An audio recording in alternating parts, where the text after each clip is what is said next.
Thank you. I now move on to call paragraphs 6.4, 6.10, 6.12 and 6.14. And I'm going to call motion 77, Trade Council's participation in Congress. I just want to explain how I'll take the debate. The General Counsel are opposing the motion, and I will call Matt Wrack during the debate to explain the General Counsel's opposition.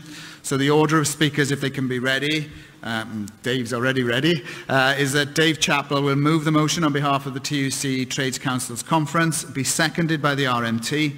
I will then call Matt Wrack to outline the General Counsel's opposition, and I'm then going to take the CWU and UCU, offer the right of reply to the mover, and then we will move to the vote. So hopefully everyone's clear with that. And with pleasure, can I call Dave Chapple on behalf of the TUC Trades Council's conference to move motion 77. President Conference, Dave Chapple, 38 years, a Somerset delivery postman, proud member of the Communication Workers Union, former divisional negotiator, former branch secretary, branch chair of one of the largest branches in the union, Bristol District, former delegate to the TUC and Labour Party conferences. And the reason I've given you a little CV is because Trades Council activists are all trade unionists. But one big problem we have is that not all trade unionists are Trades Council activists, including the majority of people in this hall. And I thank everybody in this hall who, on top of whatever they do on behalf of their union, they also find time to go along to their Trades Council, because that's where we get a trade union movement in this country, as opposed to yearly congresses, regional and national. And Trades Councils are the cement which brings us all together and makes solidarity possible. I'm Secretary of Bridgewater Trades Union Council, which has 16,500 affiliated members from 32 different union branches. We have 25 to 30 people meeting every month, and if there's a strike, if there's a picket line, if there's a time for better pay campaign, if there's an opposed rail fare rises campaign, when there's a campaign against universal credit with the Unite community, whatever union or TUC campaign is happening, we're there doing it, day in, day out, week in, week out.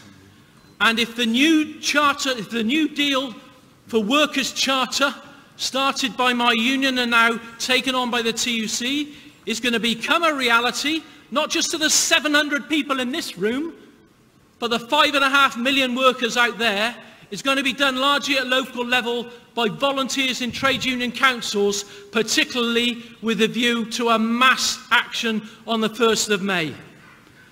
Now, Conference, what we're asking for is a little bit of respect and a little bit of recognition after having been excluded from the TUC way back in 1895. And I am the solitary delegate from 16,000 Trades Council members in Bridgewater, and it's a guess, there are no figures, about 300,000 trade unionists organised in the 154 trades councils in England and Wales, and of course a lot more in Scotland, a lot more in Northern Ireland and the Republic of Ireland. So I think I'm representing a considerable body of people, all of whom are trade unionists.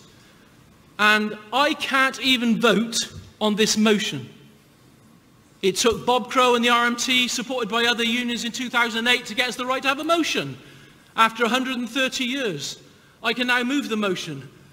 I've sat on my ass the whole week having people staring at me because I can't vote. Why is that bloke abstaining all the time? 300,000 people representing the grassroots of this movement don't have a say. And we're not asking for the earth. And one member of the General Council says, well, you know, we're overly ambitious. That's a paraphrase of what was a much more aggressive term. Well, we're not asking for the TUC rules to be implemented, which would give us a delegation of 50. We're not asking for 30, we're not asking for 20. We're asking for the 300,000, if that's a correct guess, of the Trades Council's grassroots part of this movement to have a small delegation which can then feed in the local news about working class solidarity at this conference. We're asking for a member of the General Council to represent Trades Councils. Is that an unacceptable violent revolution on the General Council to have an activist from the Trades Councils feeding in local news? I think not. This is the TUC directory for 2019. Excellent book. Trades councils aren't mentioned. So if any of you have learnt about trades councils for the first time from me this afternoon, this morning, you won't find it in here. There's one paragraph mentioned in the general council report of trade councils. It's not good enough because, and this is my appeal to everybody here who doesn't know a lot about trade councils, who maybe has been, beavering in your own union without having gone outside and talked to other trade unionists or been encouraged to, is please, when you have reps training of any kind, please take part in that in terms of trades council training, history and everything else.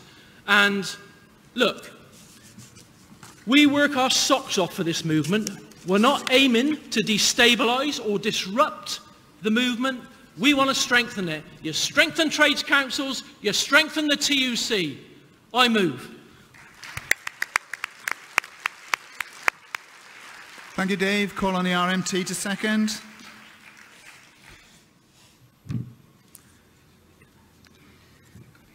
Michelle Rodgers, RMT National President. Dave's pinched off my speech, by the way, but let's see what we can do. Back in 2008, our General Secretary, a great comrade of everybody in this room, Bob Crow, used one of our motions from our union to get this item on the agenda at this Congress. We all sat in this room collectively and supported that motion, 2008. What have we done?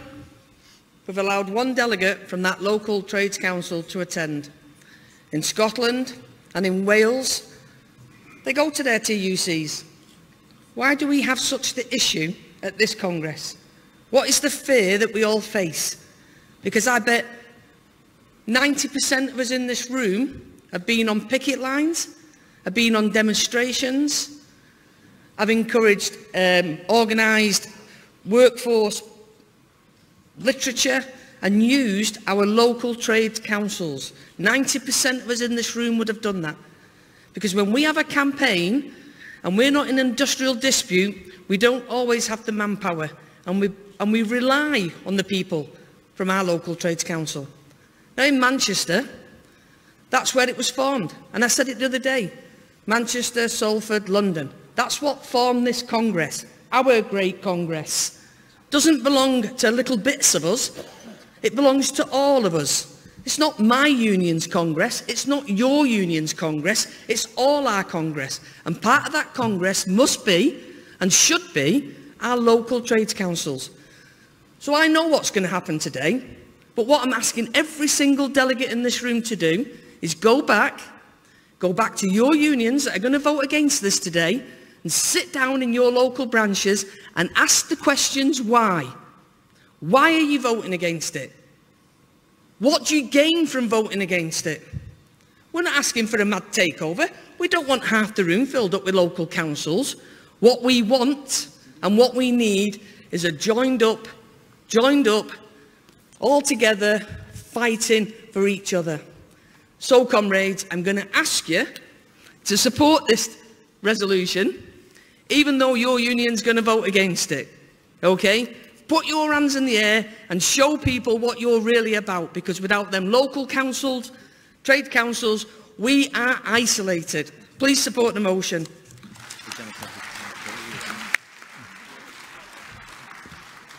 Thank you, Michelle. I call on Matt Wrack on behalf of the General Council to explain the General Council's opposition. President, Congress, Matt Wrack speaking on behalf of the General Council to ask Congress to oppose motion 77. And in doing so, I want to make clear that the General Council absolutely welcomes the vital role played by local trades councils.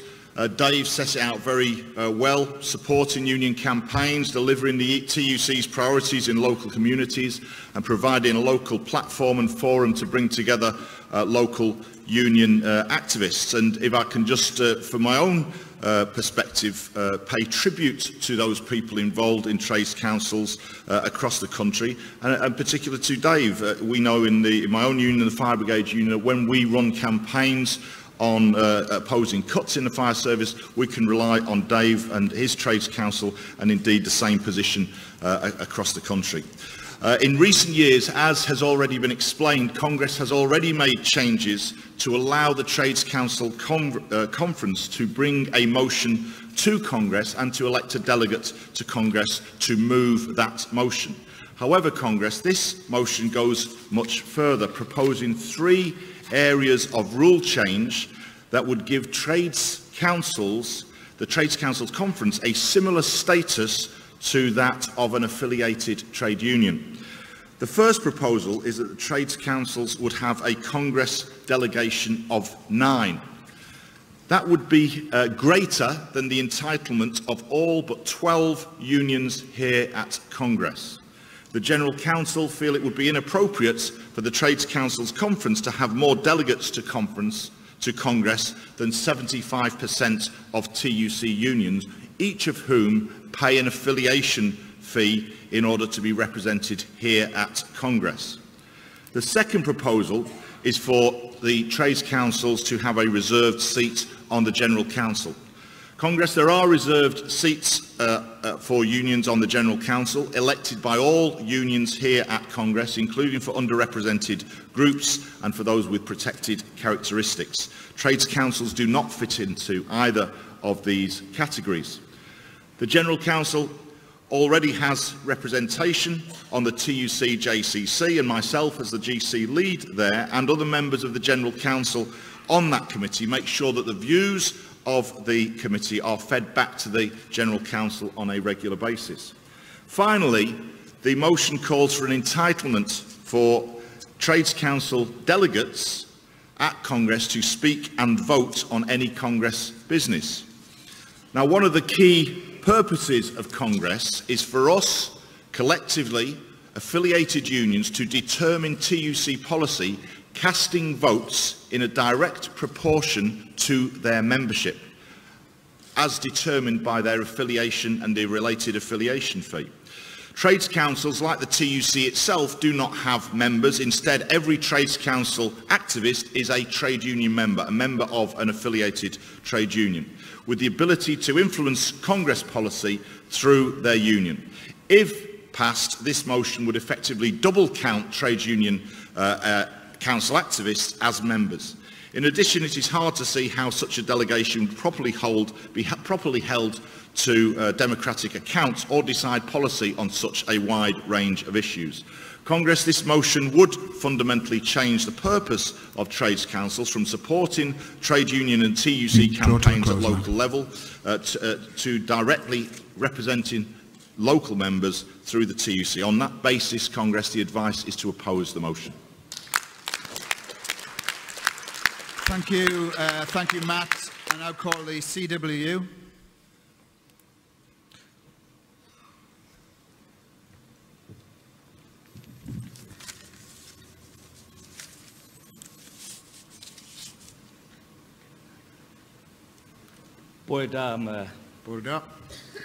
President, Congress, Amarjite Singh, Communication Workers Union, supporting motion 77, Trades Council participation in Congress. Congress, I've been involved in the Trades Councils for over 2 decades, and I think I met Francis at the Cardiff Trades Council conference about 20 years ago, when Francis was responsible for the Trades Councils. And my experience being involved in the Trades Council is that when there's a dispute, the Trades Councils are all there. When the far right comes to town, the Trades Councils are at the forefront. When there's a school closure or hospital closure, the Trades Councils are at the forefront. And remember, they are your members from your trade unions. I had the pleasure of being the president of the Wales TUC in 2012-2013 as a trade council representative. On the Wales TUC, at the present moment, I think there's 11 trades councils that get invited to the biannual Wales TUC Congress. There's 2 seats on the General Council, 1 male, 1 female. That's progression. The Trades Council has an annual conference that they discuss from the National Health Service, education, international issues and environment. This year they had a motion on the Jalalabad Bagh and a massacre and a sentry. It was a real good debate, and I hope that the TUC is being directed in our motion to write to the government for an apology as well as a change in the curriculum on the empire. But I'll go back to something that Charlie said, young workers, that he contributes onto the General Council. We want somebody from the Trades Council contributed on the General Council. We want Trade Council representatives from each region here at this conference. We want Trades Council to have a vote. As Jeremy says, the Labour Party wants to embrace the trade union movement. The TUC should be embracing the Trades Councils. Conference, support the motion. Thank you very much. Diolch yn fawr, and I finally call UCU.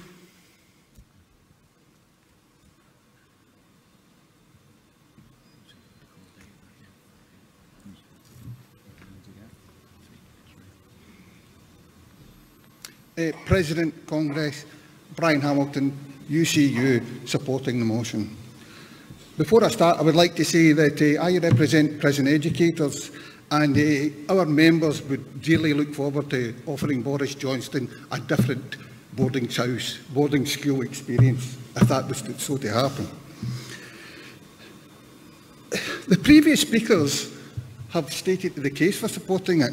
I want us to reflect on what we've done this week and what the sort of debates that we've had this week.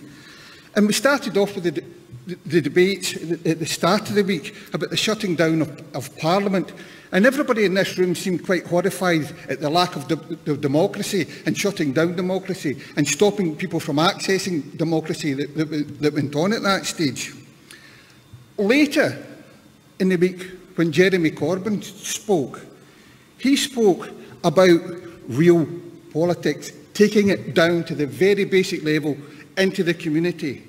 That's what the trade councils do with trade unionism. They take trade unionism into the very basic parts of our societies and talk about trade unionism, promote trade unionism and support trade unionism.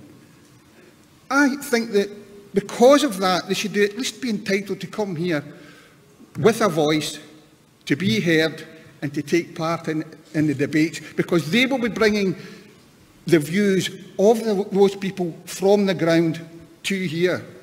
That is the important part for that. And before I finish and before we go to the vote on this, I would like to thank you all for the support that you gave to Nottingham College strikers this morning on behalf of UCU. But on top of that, on a personal note, I would like to thank Nottingham Trades Council for standing on that picket line with our members. Thank you. Thank you, Brian, and all those people who spoke. That was a very good debate. So there has been opposition. So Dave, do you wish to exercise right of reply? Yep. You do? Okay. So Dave Chapple, on behalf of the TUC Trades Council's conference, to exercise right of reply.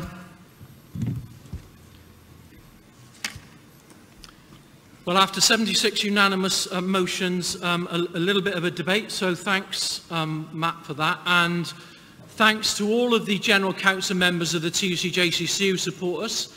Thanks to Kevin Rowan, who I personally work well with as our secretary, and particularly thanks to Roger Mackenzie, who chaired our conference brilliantly, and Steve Gillen and Simon Weller, who've attended our meetings this year.